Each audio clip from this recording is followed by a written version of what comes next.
Čo je vnútorná energia? Odkiaľ pochádza? Vedeli ste, že všetci máme v sebe jemný energetický systém? Nazýva sa vnútorná energia alebo kundalíny a vyživuje a chráni našu myseľ, telo a dušu. S týmto systémom vnútornej energie ste sa narodili. Slovo sahadža v skutočnosti znamená vrodený alebo zrodený s nami. V čase vášho narodenia prešla vnútorná energia vašim mozgom a vytvorila rozsiahly, zložitý systém energetických kanálov a centier v celom vašom centrálnom nervovom systéme. Tento systém, jemný energetický systém, odvtedy riadi vašu fyzickú, kognitívnu a emocionálnu pohodu.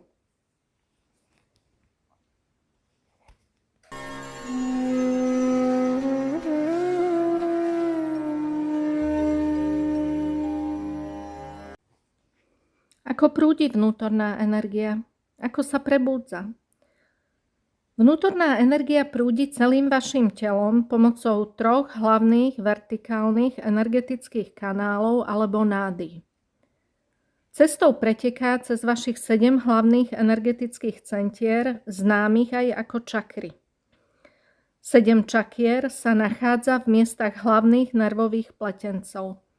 Každá nervová spleť je sieťou prepletených nervov. Vaša reziduálna energia sa usadí v trojholníkovej krížovej kosti v spodnej časti chrbtice. Táto kosť sa nachádza nad prvou čakrou. Tam reziduálna energia drieme a čaká na prebudenie. Ako náhle sa vaša reziduálna energia prebudí, niekoľko prameňov tejto vnútornej energie stúpa cez vašu chrbticu, prechádzajú cez každú zo zvyšných 6 centier. Keď sa to stane, zvyčajne pocítite vibrácie alebo pocit brnenia na temene hlavy, v oblasti fontanely a v rukách. Tento zážitok prebudenia energie je známy ako osvietenie alebo sebarealizácia. Je to ten istý pocit, ktorý ste zažili na svojom prvom programe Sahadža jogy. Cvičením jednoduchých techník Sahadža jogy sa naučíte pravidelne si dvíhať túto silnú vnútornú energiu. Výsledkom bude lepšie zdravie, lepšie sústredenie a hlbšie pochopenie vesmíru a vášho miesta v ňom.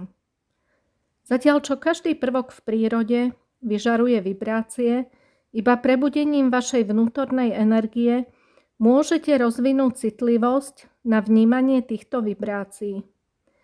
Chladné, ale nie studené vibrácie naznačujú rovnováhu. Horúce, brniace vibrácie naznačujú nerovnováhu. Vaša vnútorná energia alebo kundalíny je prvotná energia, zdroj všetkej energie. Je čistá a nemôže byť poškodená ani zničená. Je to živá energia, ktorá vie, čo má robiť. Riadi sa vlastnými zákonmi. Stúpa nahor proti gravitačnej sile ako oheň. A ako oheň čistí, opravuje a odstraňuje nedokonalosti. Keď počas meditácie pocítite teplo na rukách, vo všeobecnosti cítite, ako všetko negatívne opúšťa vaše telo.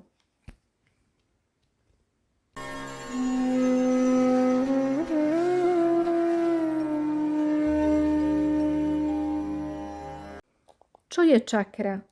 Ako ovplyvňuje môj život? Každá čakra v sanskrite koleso je oporným bodom alebo ťažiskom. Čakry sa nachádzajú v energetických kanáloch vášho tela. Vaša vnútorná energia prúdi cez čakry, dodáva im energiu, vyživuje ich a dáva ich do rovnováhy. Aby ste si predstavili, ako funguje tok energie, predstavte si svoj jemný energetický systém ako flautu so 7 otvormi. Každý otvor predstavuje čakru. Vzduch fúkaný cez flautu predstavuje vašu vnútornú energiu.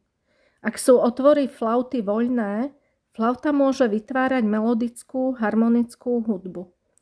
Keď sú vaše čakry čisté a bez prekážok, vaša vnútorná energia prúdi vašim telom hladko a dosahuje harmonickú rovnováhu.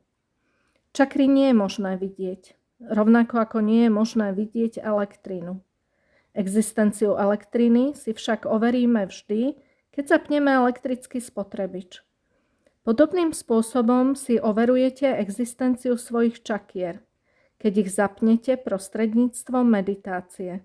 Zažijete pocit energie, ktorá cez ne prúdi, ako aj vplyv tohto toku energie na príslušné nervové pletence každej čakry a súvisiace orgány.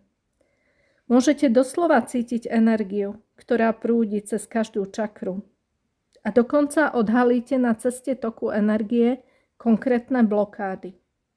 Každá z vašich čakier alebo vašich energetických centier je spojená so špecifickými funkciami a vlastnosťami. Napríklad tretia čakra, nábí, sa nachádza v solárnom plexe alebo v oblasti žalúdka. Táto čakra riadi fungovanie vašich vnútorných orgánov a nervových sietí v tejto oblasti. Spája sa so stavmi spokojnosti a zadosťučinenia, pretože vždy boli vaše energetické centrá vo vás. Vždy ste mali potenciál byť spokojní. Pri skúmaní svojich čakier zistíte, že väčšina fyzických alebo psychických ťažkostí, ktoré ste zažili, môže súvisieť s nerovnováhou alebo blokádou v konkrétnej čakre. Blokáda je prekážka, upchatie alebo narušenie čakry. Blokáda bráni vašej vnútornej energii prejsť cez zablokovanú čakru a vystúpiť na vyššiu úroveň. Výsledkom je zablokovaná čakra, ktorá nefunguje efektívne. Táto neefektívnosť zablokovanej čakry sa vo vašom živote prejavuje ako fyzický, kognitívny alebo emocionálny problém. Ako náhle použijete svoju vnútornú energiu na uzdravenie a vyváženie narušenej čakry, problém zmizne. Vlastnosti spojené s novo opravenou čakrou sa posilnia a zlepšia. To vás môže ochrániť pred budúcimi problémami. Čím silnejšie sú vaše energetické centrá, tým silnejšie sú vo vás príslušné vlastnosti. Čím viac tieto vlastnosti v sebe rozvíjate a posilňujete, tým silnejšie sa stanú vaše energetické centrá.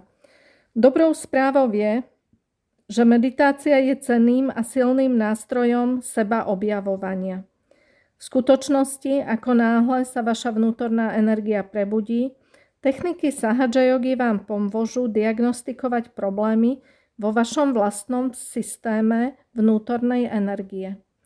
Špeciálna citlivosť alebo vibračné vedomie, ktoré získate prebudením svojej vnútornej energie, bude slúžiť ako spoľahlivý ukazovateľ vášho skutočného vnútorného stavu.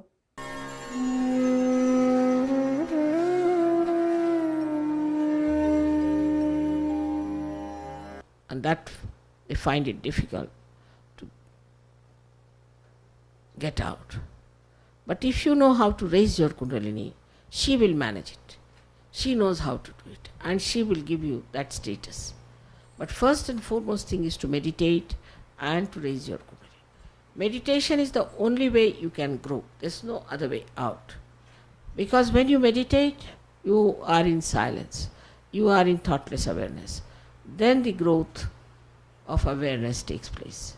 Then it opens out. But if you are thinking, supposing there's a lake and the lake is completely in a turmoil, nothing can grow. But supposing it is silent, then lotuses can grow, anything can grow in it. In the same way, if your mind is agitated and your growth is not yet fully expressing itself, then it's such a vicious circle that you are agitated and your growth is hindered. Again you are agitated, your growth is hindered. So the best way is to take to meditation. When you take to meditation, this turmoil will settle down. And when it will settle down, your growth will take place. After meditation, you will feel definitely that you have come out very well. You have grown very well.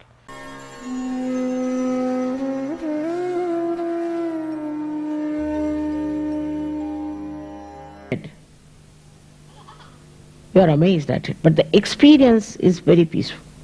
You feel extremely relaxed. And the eyes start sparkling. As a result of this happening, the first thing happens to you that you become peaceful. Absolutely. How? See, actually we are thinking all the time, our thoughts rise, fall, rise, fall.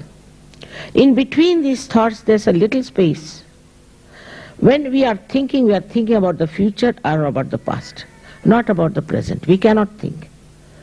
So when this Kundalini rises, then these thoughts get elongated and this space increases. And that's the place where you become thoughtlessly aware. You are aware but you are thoughtless. That's the place where you are in the present and you are peaceful. And that's the state where you grow spiritually. You cannot do meditation, you have to be in meditation.